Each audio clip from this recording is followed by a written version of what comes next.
ક્યાંથી લઈ આવ્યો? ગોસાથી બસ સ્ટેન્ડ પર. અને અજાણ્યા વાહનોવાળા ઠોકર મારીને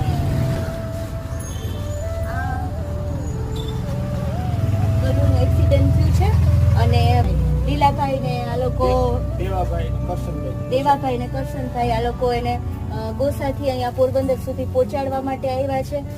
શેરીનું કૂતરું છે પણ આ લોકોએ એના પ્રત્યે લાગણી હશે અને દયા ભાવના અને કરુણા છે એને પહોંચાડી દીધો. નહીંતર અત્યારે વરસાદની સિઝન છે તો આ જે જીવ છે એ બિચારા વરસાદને કારણે પણ હેરાન થાય. ખૂબ ખૂબ ધન્યવાદ કે તમે અહીંયા સુધી એને પહોંચાડી દીધો.